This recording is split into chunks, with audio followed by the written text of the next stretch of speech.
Hello everyone, welcome back to my channel. Again I am here to explain 15 marks question on residential status. And the question is, the following are the incomes of Mr. Arun for the assessment year 2021-22. Then question na description ಹಾಕಿದೀನಿ ನೋಡ್ಕೊಳ್ಳಿ.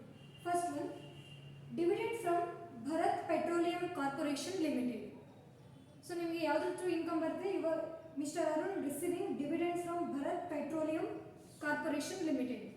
So dividend from Bharat Petroleum Corporation Limited. Bharat Petroleum Limited is a Indian company. So Indian company ಇಂದ dividend ನ receive ಮಾಡಿದ್ರೆ that is fully taxable. So before ಆಗಿದ್ರೆ it is fully exempt ಇತ್ತು according to old tax rules, but according to new tax rules for the assessment year 2021-22 it is fully taxable in all three heads. Next one, profit from business in Dubai received in India. Sorry, profit from business in Japan received in India. So profit from business in Japan. So Japan ಅಲ್ಲಿ ನೀವು business ಮಾಡ್ತೀರಾ ಅದರಿಂದ ನಿಮಗೆ income ಬರ್ತದೆ, but that income is received in India. Means ಯಾವ header ಬರುತ್ತೆ? Income received in India but earned outside India. ಇಂಡಿಯಾದಲ್ಲಿ receive ಮಾಡ್ತಿದ್ದೀರಾ means taxable in 3 heads. 15,000 will taxable in 3 heads. Next one, profit from business in England deposited in a bank there. The business is controlled from India. So profit from business in England, that business and deposited there only. So business England business ಇಂದ income earn ಆಗ್ತಿದೆ, ಆ business ಆ income ನ ಅಲ್ಲೇ receive ಮಾಡ್ತೀರಾ. Means England ಅಲ್ಲಿ income earn ಆಗ್ತಿದೆ, England ಅಲ್ಲಿ ಆ ಇನ್ಕಮ್ ನ ರಿಸೀವ್ ಮಾಡ್ತಿದ್ದೀರಾ. ಸೊ ಬಿಸ್ನೆಸ್ ಇಂದ ಬರ್ತದೆ, but the business is controlled from India. ಆ ಇಂಗ್ಲೆಂಡ್ ಅಲ್ಲಿ ಏನು ಬಿಸ್ನೆಸ್ ಇದೆ ಆ ಬಿಸ್ನೆಸ್ ನ ಕಂಟ್ರೋಲ್ ಮಾಡ್ತಿರೋದು ಯಾರು? India. So in case controlling power ಇಂಡಿಯಾದಲ್ಲಿ ಇದ್ರೆ then it is taxable in 2 heads. Ordinary and not ordinary resident ಗೆ ಟ್ಯಾಕ್ಸಬಲ್ ಹಾಕ್ತೀರಾ, ಲಾಸ್ಟ್ ಒಂದು ಕಾಲಮ್ ಗೆ ನಿಲ್ ಅಂತ ತೋರಿಸ್ತೀರಾ.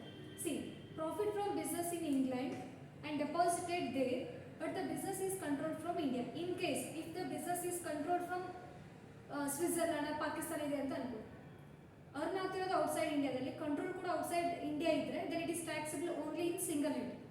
ಓಕೆ, ಬಟ್ ಕಂಟ್ರೋಲಿಂಗ್ ಪವರ್ ಆ ಬಿಸ್ನೆಸ್ ಅನ್ನ ಕಂಟ್ರೋಲ್ ಮಾಡ್ತಿರೋದು ಯಾರು? ಇಂಡಿಯಾದವರು.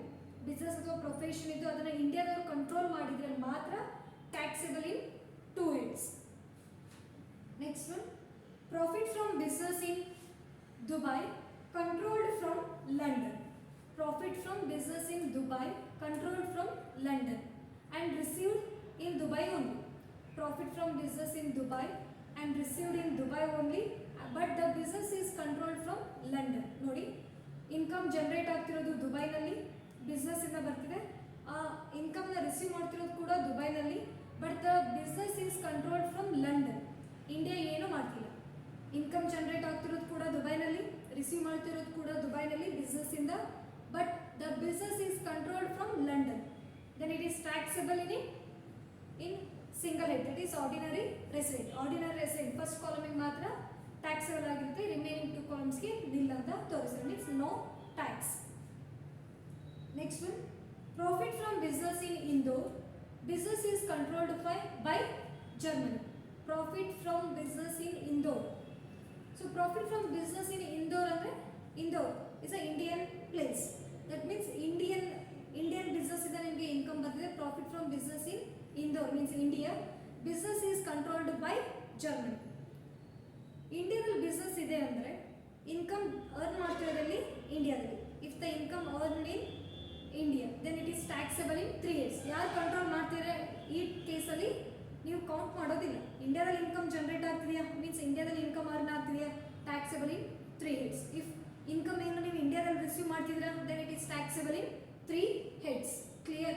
Next, interest received from mister Abdul, a non-resident, on the loan provided to him for a business carried on in India.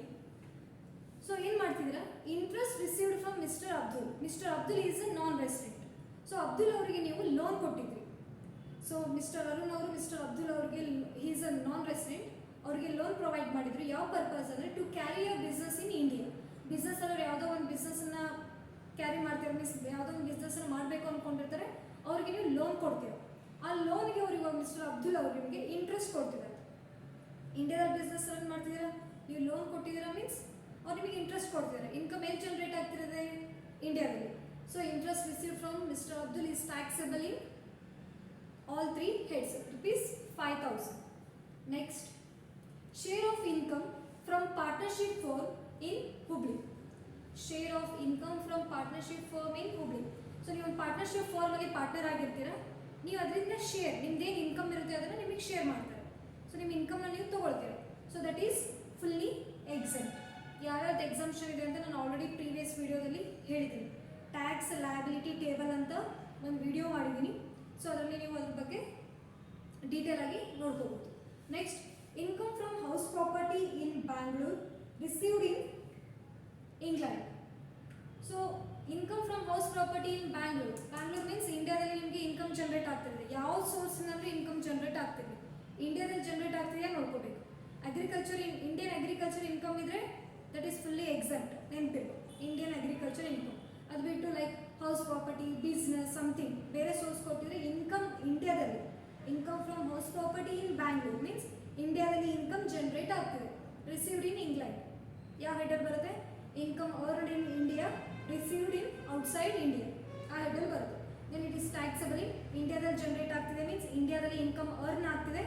So taxable in all three heads, that is 25,000. Next, interest on debenture of Indian company received in Italy.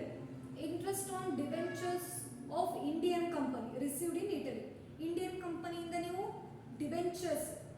Debentures ಮೇಲೆ interest ನ ತಗೊಳ್ತಿದ್ದೀರಾ. Indian ಕಂಪನಿನ, that means income is earning in India. Income earn ಆಗ್ತಿರೋದು ಇಂಡಿಯಾದಲ್ಲಿ, receive ಮಾಡ್ತಿರೋದು ಇಟಲಿಯಲ್ಲಿ. Income earned in India received outside India.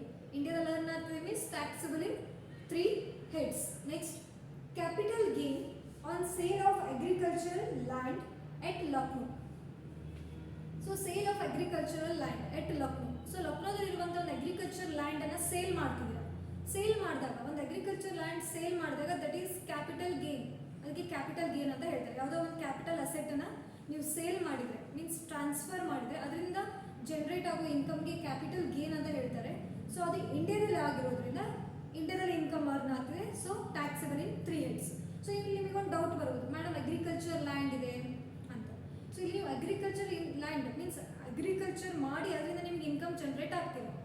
Agriculture income ಅಂದರೆ ಏನು? ನೀವಲ್ಲಿ ವರ್ಕ್ ನಮ್ಮ ಅಗ್ರಿಕಲ್ಚರ್ ಏನೇನು ಆಕ್ಟಿವಿಟೀಸ್ ಇರುತ್ತೆ ಆ ಆಕ್ಟಿವಿಟೀಸನ್ನು ಮಾಡಿ ಅದರಿಂದ ನಿಮಗೆ ಇನ್ಕಮ್ ಬಂದರೆ like income from agriculture land in India ಅಂತ ಇದೆ. ಅಂದರೆ ಅಗ್ರಿಕಲ್ಚರ್ ಆಕ್ಟಿವಿಟೀಸ್ ರನ್ ಆಗಬೇಕು, ಅದ್ರ ಥ್ರೂ ನಿಮಗೆ ಇನ್ಕಮ್ ಬಂದರೆ ಮಾತ್ರ that is exempt from tax. But agriculture ಲ್ಯಾಂಡನ್ನು ಸೇಲ್ ಮಾಡ್ತಿದ್ದೀರಾ.